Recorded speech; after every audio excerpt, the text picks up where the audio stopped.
I'm not doing good here at all. I'm really sick. So I guess all of this misdiagnosing, all of the medicating, trying to get me to sleep, doctors trying to get me to sleep, doctors giving me multiple sleeping pills at the same time trying to get me to sleep. I guess all of this has been the Chiari malformation. And I want to tell you how dangerous doctors can be when they're not asking you a lot of questions and when they're misdiagnosing you. I want to give you a crazy, crazy example of how this one guy could have killed me. So, I don't know how to, it's so hard to tell these stories unless you know my background. So, and I hate going over and over everything and telling the same stories over again. So, long term sleep issues, severe insomnia, and complex undiagnosed sleep issues. And, you know, very often they think that if you're having a severe problem sleeping, they think it's a psych issue. And often chronically ill people are shipped off to psych, right? And loads and loads of chronically ill patients were their issues were misdiagnosed as psych for years before they actually got their proper diagnosis. And so I'm traveling through the system, severely sleep deprived, desperately looking for a doctor to help me, right? And my sleep is getting worse and worse as time goes on. And unbeknownst to them and me, doctors were making me sicker and sicker with the sleeping pills. So I was sick to begin with, and they were making matters worse and causing new issues with these sleep drugs. And yeah, well, pretty much all medications were making me sick. Antidepressants, everything was making me worse in different ways. But it was all undiagnosed and undetermined, right? And you really need doctors listening and being investigative, right? Like playing the role of a detective rather than just sitting there writing prescription after prescription, which is what doctors were doing and seriously harming me. Like, my whole story is unbelievable. I wish I could write a book if I had the energy, and I don't have the energy. My story is unbelievable. But I want to tell you about one guy that could have killed me. And this is one of 100 stories. So sleep drugs, people don't know this, but most sleep drugs are psychiatric drugs, right? Amitriptyline is a powerful sleep drug. That's an antidepressant. Trazodone, probably one of the safest ones, is an antidepressant. Seroquel, what's the other name for Seroquel? It's an antipsychotic. Lots of people are being prescribed antipsychotics for sleep, and they don't know that. And just because it's prescribed for sleep doesn't mean that you're not taking a psychiatric drug. It doesn't mean that it's not adversely affecting you. And then Zopiclone, Imavane, Ambien, they're a Z drug, but they're still, I think they're still considered a psych drug. Clonazepam, lorazepam, Xanax, all of that, benzodiazepines, powerful, they're powerful drugs. They're a psych drug. And,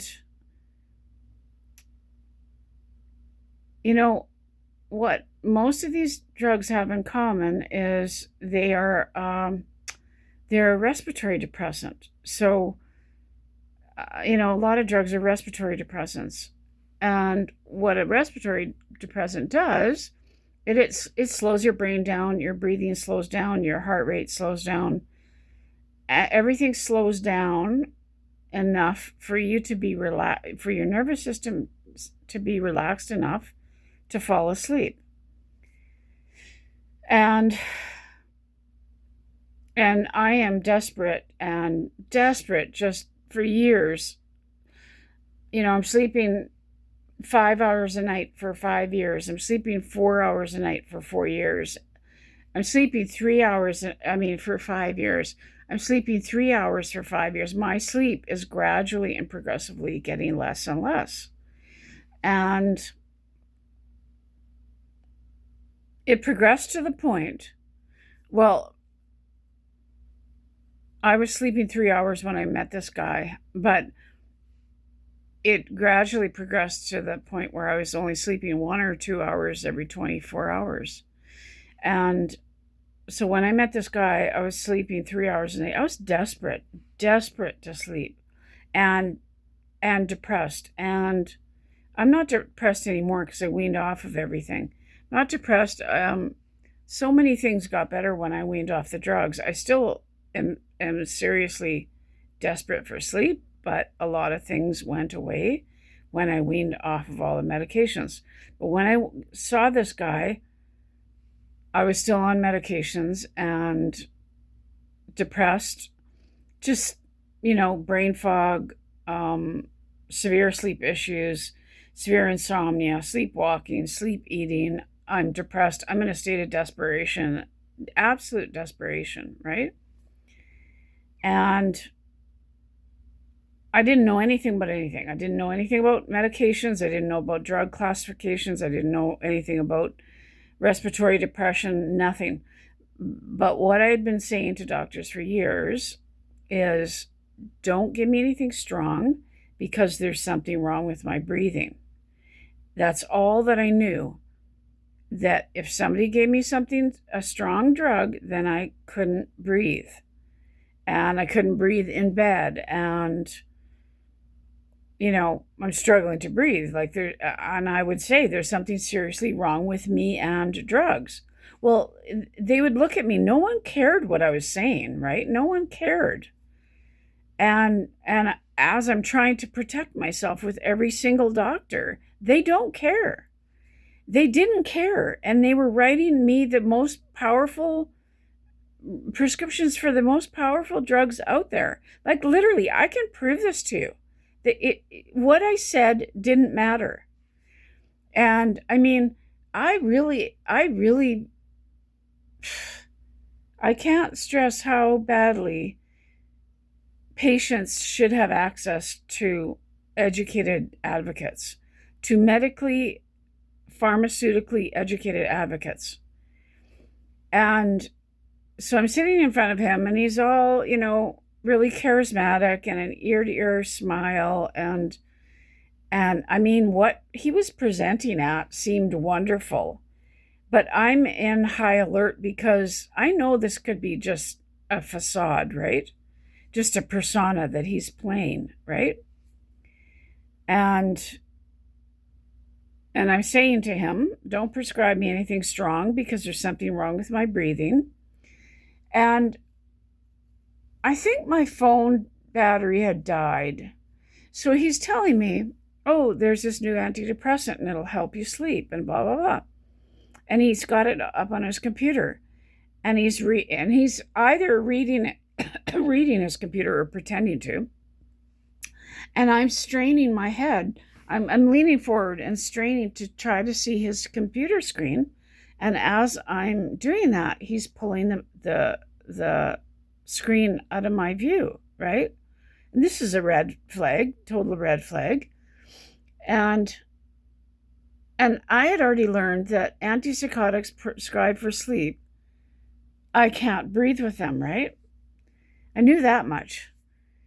And I said, is it an antipsychotic? And because antipsychotics are often prescribed off-label for sleep. They are powerful respiratory depressants. They are powerful sleeping pills. And he said, no, it's not. And he said, in fact, I can give you an injection. It comes in injection form now, a 3-month injection. And he's all smiling. And honestly, if you would have been with me, and I'm not sleep deprived, and how charismatic and how genuine and sincere this guy came across as, anybody with me would have said, yeah, do it. It sounds great. This was a total con job. And so he said, yeah, I can inject you for 3 months. It'll last 3 months. It stays in your system. Like this. How charismatic and lovely he seemed in relation to the danger that I felt in that room. Like there were two opposing forces going on. How lovely he seemed and the actual danger that I felt. And so he got up to go to his closet full of drugs and to pull out this thing to inject me for 3 months. And I said, no, because if something's going wrong, then this thing is stuck in me for months, right? Then I'm in deep trouble. If I can't breathe or something, then I'm in deep trouble. And he says, okay, well, I'll write you a prescription. So he writes me a prescription, and my phone's not working and I can't look it up. And this was, a while ago. We weren't as adept, and we didn't have the resources that we do now to quickly look up drugs and stuff. And so I get to the pharmacy. They fill it out. I said, that's not an antipsychotic. I said, it is. So I phoned him from the pharmacy, and I'm really mad. And, he laughed. And he said, I'm sorry. I'll call you in the right thing, or I'll call you in a different one. He was all apologetic and stuff. So they fill the next one. The pharmacist fills the next prescription. And they give it to me, and I say, this is not an antipsychotic. It is. And I call him from the pharmacy, and the pharmacist and the people around can hear. They can hear my conversation. And I said to this guy, like, what is wrong with you? Why would you do this? Why would you do this when I told you over and over again? Why would you put me in jeopardy like this? And that's the last time I saw him. I think I even wrote him a scathing letter. And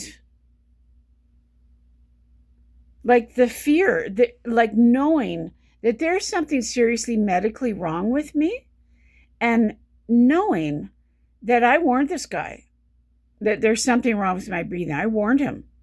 And this guy would have killed me with this 3-month injection, right? So that was it.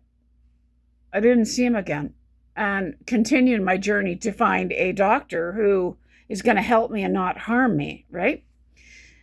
So as my journey continued, and eventually, like, doctors were overdosing me, and so many problems were being caused by medical issues were being caused by or made worse by the medications, that I eventually weaned off of everything to try to fight for my life and fight for healthcare.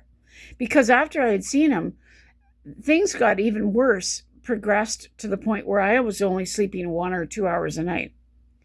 And so, and then after things got even way worse, I had already weaned off the antidepressant and a few other things, like the pill and a few other things. And a lot of issues got better and better. But I was still on a couple sleeping pills.